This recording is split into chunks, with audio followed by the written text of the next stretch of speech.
Olá, sejam todos bem-vindos à segunda aula do minicurso de Arduino. E na aula de hoje nós vamos aprender o que é o Arduino e fazer o nosso primeiro projeto com ele. Pois bem, o que é o Arduino? Arduino é uma família de placas de desenvolvimento que foi criada em 2005 na Itália. E elas são baseadas em MCUs, que são microcontroladores, da Atmel, que agora é Microchip. A família de placas Arduino são as placas de desenvolvimento mais populares para quem começa com a prototipagem, e elas são majoritariamente programáveis em C ou C++.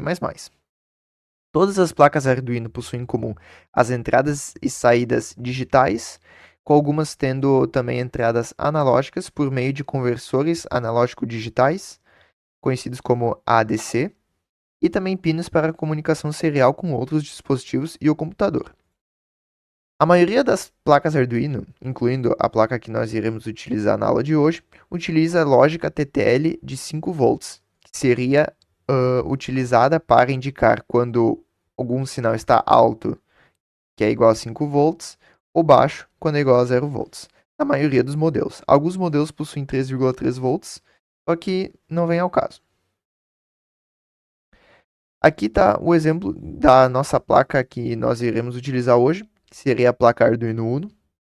Ela possui alimentação via USB na porta USB tipo B de 5 volts ou pelo plug de alimentação de 7 a 12 volts. Nós também temos o pino VIN, que fica aqui, que nós podemos alimentar com baterias externas, pilhas, só que não é muito recomendado, pois ele não possui nenhum tipo de proteção de circuito, o que pode causar problemas à placa. Cada pino possui uma corrente de saída máxima de 20 mA, ou seja, só pequenas cargas como LEDs, buzzers e outros componentes de baixa potência podem ser alimentados por essas portas digitais. E no pino de alimentação 3,3 volts nós podemos ter 50 mA. O Arduino Uno possui apenas uma porta do tipo SPI e uma porta do tipo I2C, que nós não iremos utilizar hoje. Mas para alguns projetos que necessitem de portas distintas em maiores quantidades, a gente vai ter que mudar de placa de desenvolvimento. Nós também temos 14 portas digitais, que estão aqui em cima. Elas operam tanto como com entrada quanto saída do tipo digital. 6 dessas portas são do tipo PWM. E 6 portas que estão aqui embaixo são de leitura analógica com 10 bits de resolução cada. Mais pra frente a gente vai aprender o que seria isso. O processador, que é esse carinha aqui, é um processador de 8 bits, o chamado Atmega 328, com um clock, que seria a frequência de operação, de 16 MHz.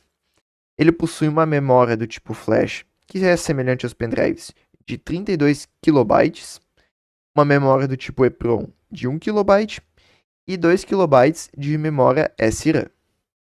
E ele é bem pequenininho, possui um pouco mais do que 5 por quase 7 centímetros de tamanho. Aqui nós temos as referências dos pinos, como eu disse.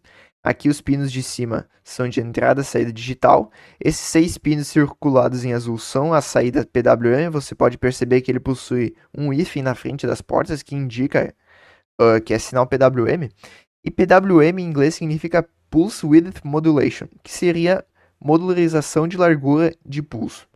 Isso significa que você pode tentar simular uma saída analógica. Você consegue simular, por exemplo, um LED mudando a intensidade do seu brilho por meio de um sinal digital, que acaba, podemos dizer, enganando o nosso olhar por meio de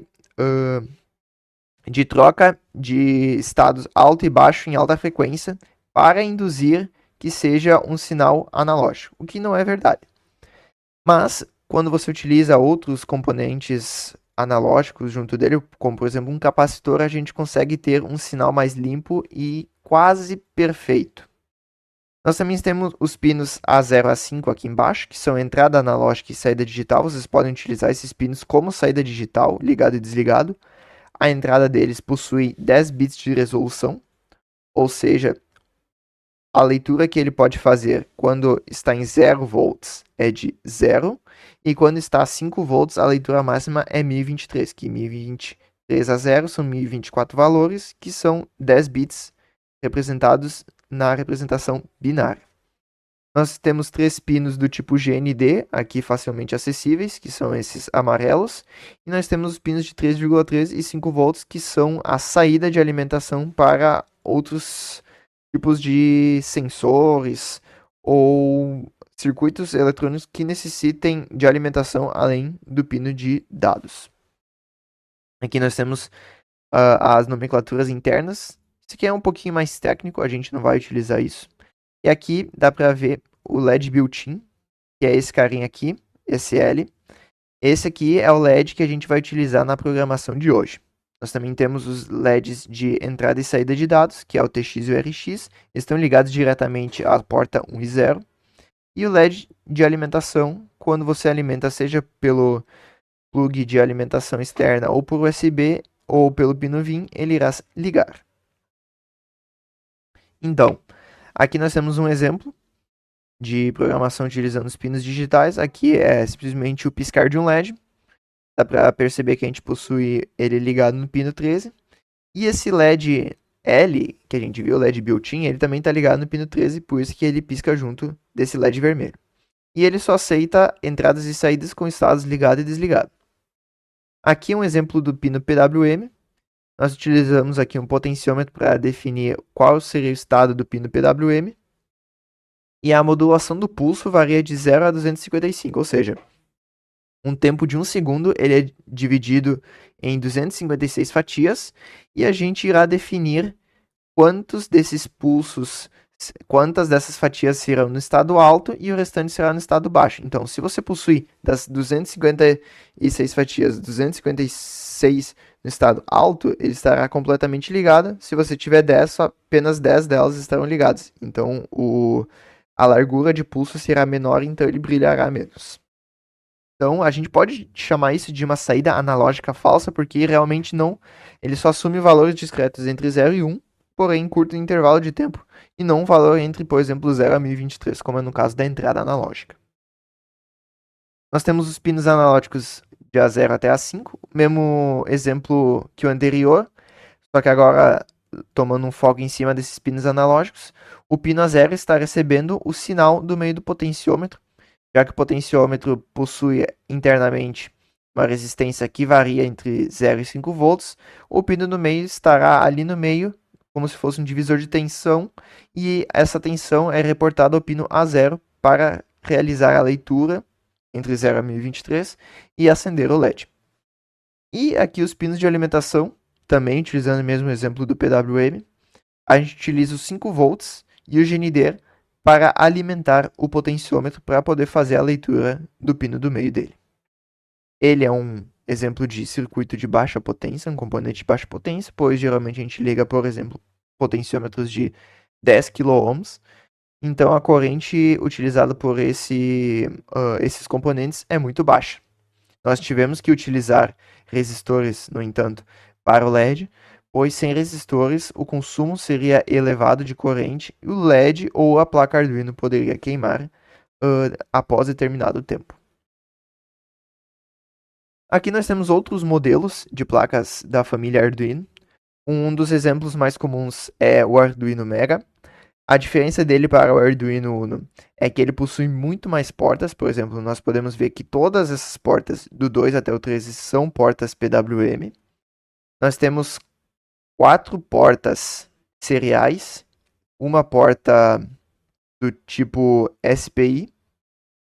Nós temos 16 portas analógicas e várias portas aqui digitais extras que não existem no Arduino Uno. No entanto, até mais ou menos essa metade da placa, ele possui mesma compatibilidade para o Arduino Uno. Então, caso você for utilizar algum shield, que seria aquelas placas que você espeta por cima do Arduino Uno, você conseguirá utilizar nessa placa sem nenhum problema, que ela irá encaixar. Nós temos aqui 2 exemplos de placas pequenas para fazer, por exemplo, em cima de protoboards, alguns circuitos. Nós temos o Arduino Nano e o Arduino Pro Mini. O Arduino Nano, ele opera em 3,3 volts, diferentemente do Arduino Pro Mini, que você consegue achar versões tanto em 5 como em 3,3 volts. O Arduino Pro Mini é uma das menores placas da Arduino utilizando um chip Atmel para realizar a programação. Você pode perceber que eles possuem quase a mesma quantidade de pinos que o Arduino Uno. Então isso aqui é muito legal para projetos embarcados, como por exemplo sensores dentro de carrinho de controle remoto ou regadores portáteis. Então várias opções você possui para realizar projetos com esse carrinho aqui. Agora nós iremos falar de ambientes de programação. O que seria primeiramente uma IDE? IDE é um ambiente de desenvolvimento integrado, onde a gente possui as ferramentas para produzir código-fonte, compilar e executá-lo. O Arduino IDE é a IDE inicial que a gente utiliza para programar Arduino. Ela é a mais amigável por ser simples. Ela é um pouco limitada, mas justamente por ser simples, ela consegue ser mais amigável para quem começa a programar. Eu mesmo, nos meus primeiros anos utilizando Arduino, eu utilizava Arduino IDE para programá-los. Todas as dependências necessárias estão inclusas já nessa IDE. Caso falte alguma biblioteca, você consegue facilmente instalá-la. É só utilizar o buscador que está dentro da IDE e instalar. Em 2 cliques já está tudo pronto. Com a utilização de bibliotecas externas, a gente consegue programar outras placas de desenvolvimento baseadas em outros chips, como por exemplo o ESP8266 e ESP32. Só que, como eu disse novamente, ela acaba sendo limitada nesse quesito, pois algumas bibliotecas padrão D6 e C++ não estão disponíveis na Arduino IDE. Ela acaba não compilando justamente para diminuir a carga da IDE. Nós temos também o Platform.io. Esse aqui é o meu editor de código e compilador favorito para Arduino. Ela basicamente é uma IDE, só que a gente obtém ela através de uma extensão no editor de VS Code. Quando você instala ela, você acaba baixando junto todos os arquivos necessários para a compilação de código dessas placas de desenvolvimento. E ela possui suporte para muitas placas, muito mais do que a Arduino IDE. E todo dia estão sendo adicionadas mais e mais placas. A marcação de sintaxe e o IntelliSense são muito superiores ao Arduino IDE, pois ele se baseia do IntelliSense que já vem no VS Code, que é utilizado para C, C++ e outras línguas. Só que o lado ruim é que se você é iniciante, ele não é tão recomendado, pois como a gente pode perceber nessa interface, ela é um pouco poluída, justamente porque ela é mais complexa do que o Arduino IDE. Então isso pode acabar assustando os programadores que recém entraram nesse mundo.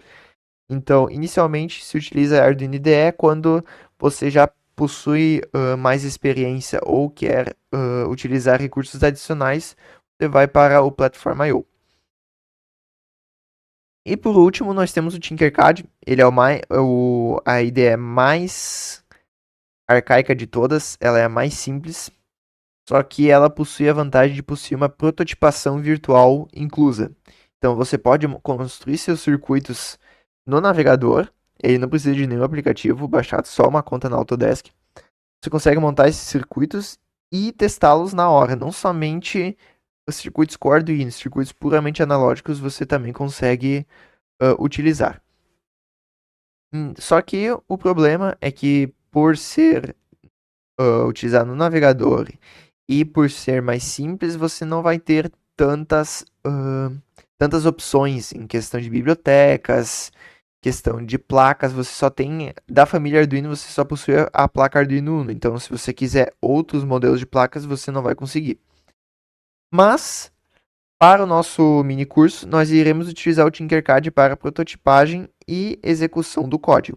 Só que nós utilizaremos a Arduino IDE para programação justamente porque ela consegue compilar certinho e utilizar as bibliotecas necessárias para a programação. Então, primeiramente, nós vamos baixar a Arduino IDE. Então, nós vamos acessar o site aqui da Arduino IDE. Então, nós vamos colocar aqui o site.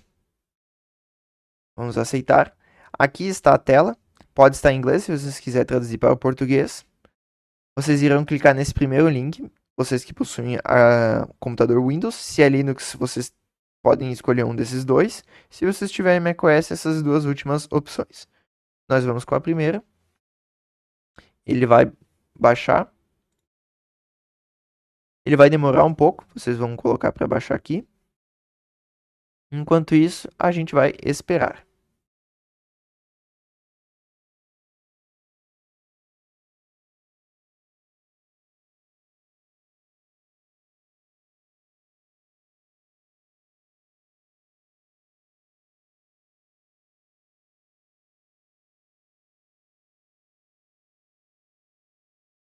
Pois bem, aqui está a Arduino IDE. Nós iremos clicar.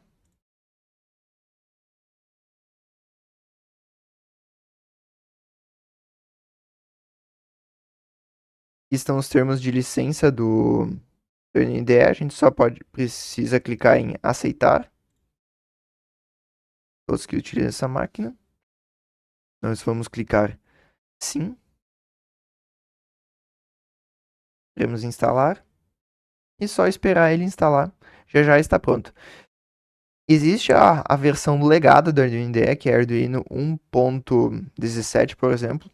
Ela é mais antiga, só que talvez seja melhor compatível para, por exemplo, computadores mais antigos.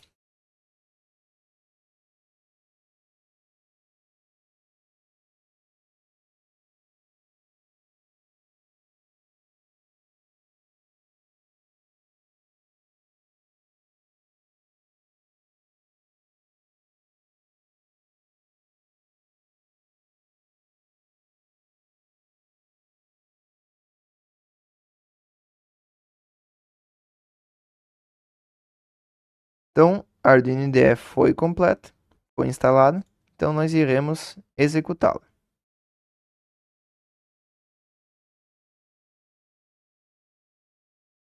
Quando ela vai ser instalada pela primeira vez, ela vai pedir para instalar alguns drivers para a comunicação com as placas Arduino. Mesmo que você não tenha nenhuma dessas placas, você pode instalá-las sem nenhum problema. Vai ir permitindo tudo que pede. E já vai começar a baixar os pacotes para o Arduino.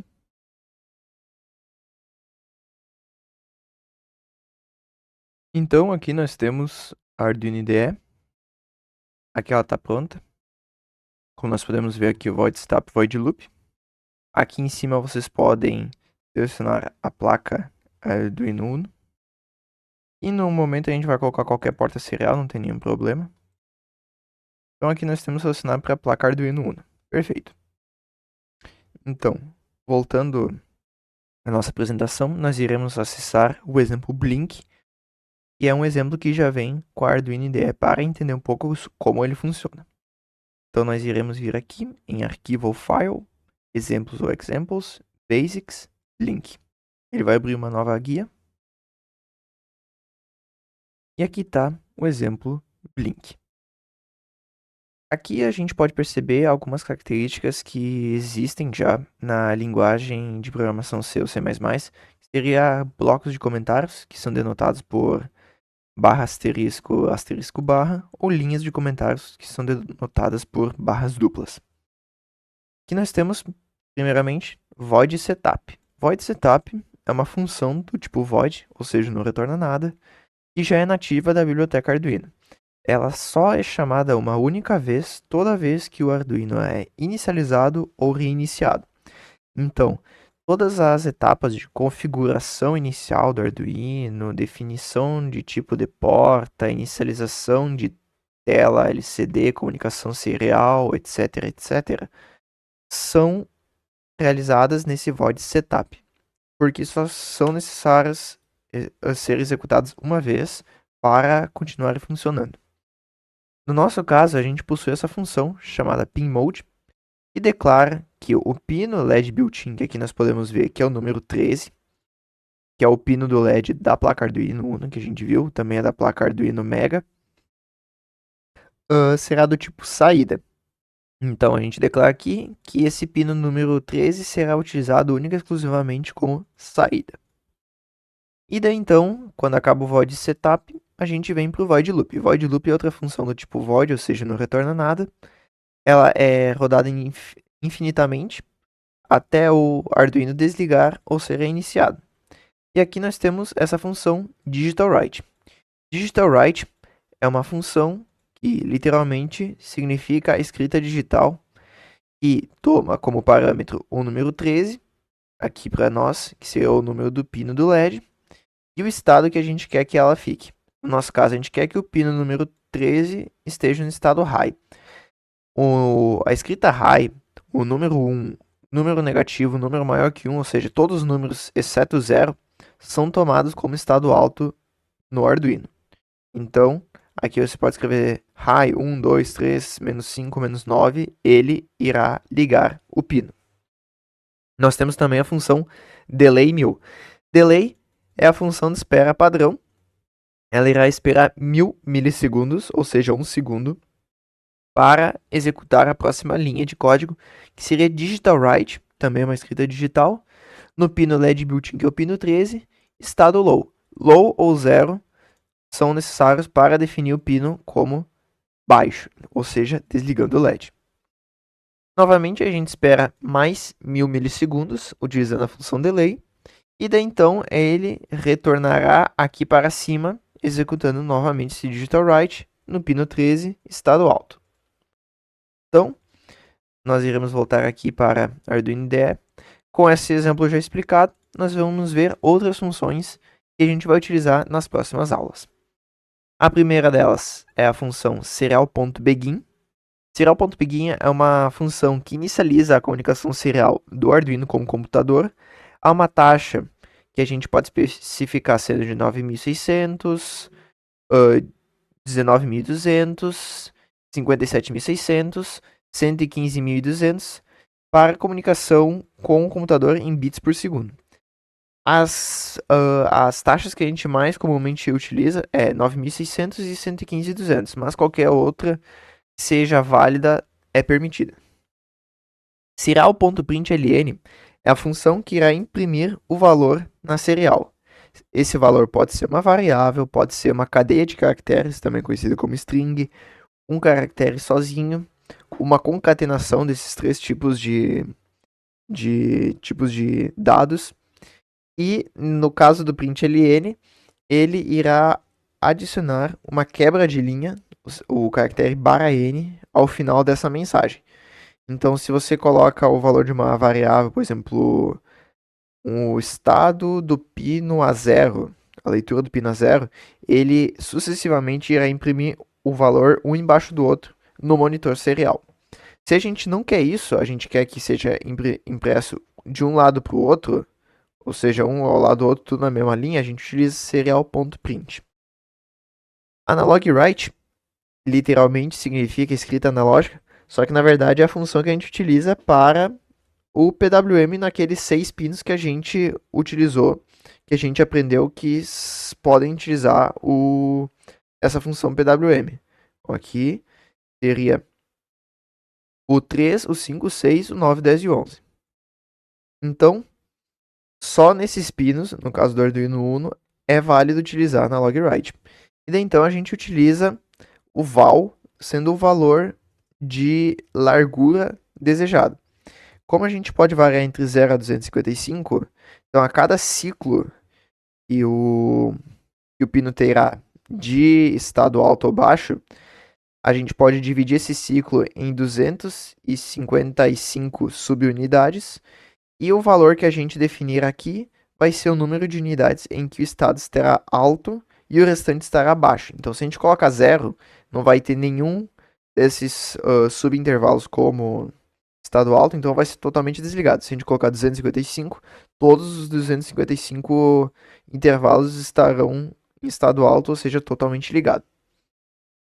Analog read, no entanto, é literalmente uma escrita analógica e a gente utiliza nos pinos analógicos, que seriam os pinos de A0 até A5, que existem no Arduino Uno.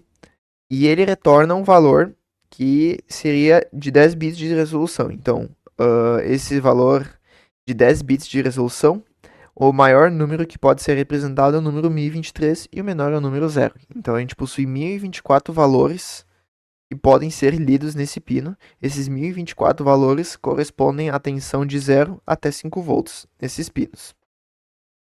O delay microseconds é uma função também de delay, derivada do delay original, só que esse tipo de delay aqui é medida em microsegundos. Ou seja, se você define delay microseconds como 1000, ele demorará 1000 microsegundos ou 1 milissegundo entre duas instruções. As funções milis e micros são funções que retornam o tempo em milissegundos ou microsegundos de que um programa está iniciado, desde o seu último reinício ou ligamento.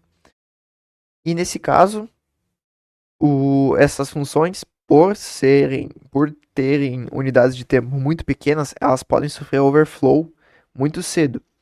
Overflow seria quando o número inteiro, que pode ser representado no Arduino, não consegue mais armazenar tudo, então ele acaba reiniciando a partir do zero. E isso pode ser um problema caso você queira deixar um Arduino ligado por muito tempo consecutivamente.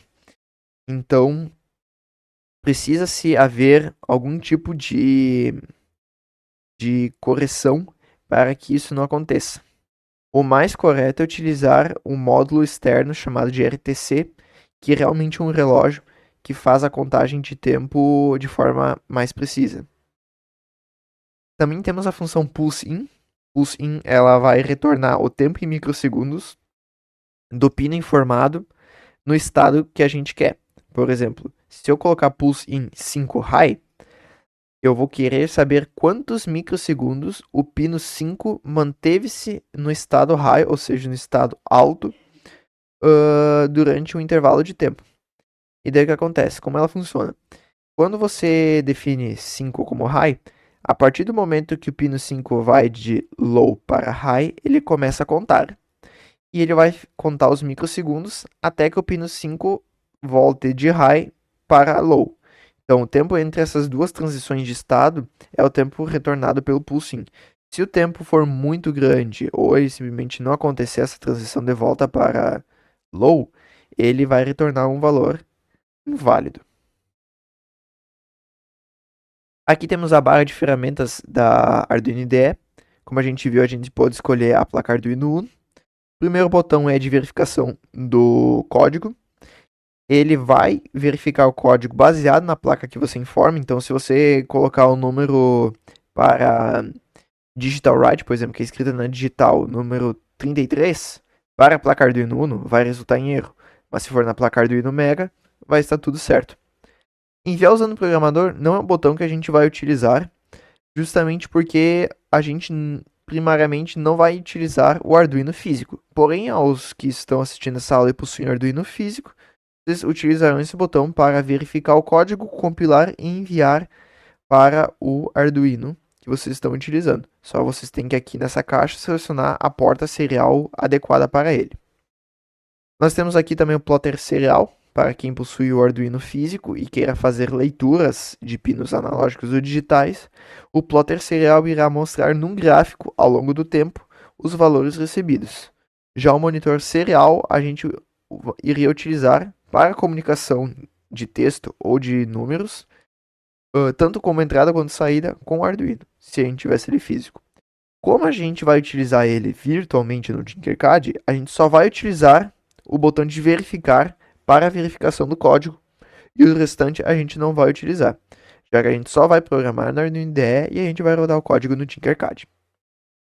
Então, nós vamos abrir o Tinkercad, aqui eu já tenho. Nós iremos montar o programa Blink. Então, inicialmente, nós vamos puxar a placa do Arduino Uno. Ela está aqui, componentes, a gente pode colocar todos. Ela vai estar aqui mais para baixo. Nós iremos pegar também um resistor. Isso aqui é opcional, já que a gente vai utilizar o LED built-in. A gente não precisaria montar esse circuito externo. Mas como é o nosso primeiro circuito, nós iremos construí-lo. Então aqui, o anodo aqui, a perna aqui, ó, catódica, seria o negativo. A gente vai ligar no GND. E aqui nós vamos ligar no pino 13. Então, com o Arduino já pronto, vai clicar no botão de código. Vai clicar aqui que diz blocos. A gente vai clicar em texto. Nós vamos continuar. E aqui, para nossa felicidade, já possuem o código em C para o Blink já pronto. É o mesmo código que a gente tem no Arduino IDE. Então a gente não vai precisar escrevê-lo aqui. Para começar a simulação, nós vamos clicar em iniciar simulação. Vamos esperar um pouco. E ele já vai estar funcionando aqui. Nós podemos ver que tanto o LED built-in, que seria esse LED aqui, como o LED ligado na porta 13, estão piscando uma vez por segundo. Então, seria isso a aula de hoje. Espero que vocês tenham aproveitado essa aula. E espero que vocês tenham aprendido sobre o que é o Arduino e como a gente vai utilizá-lo nas aulas futuras.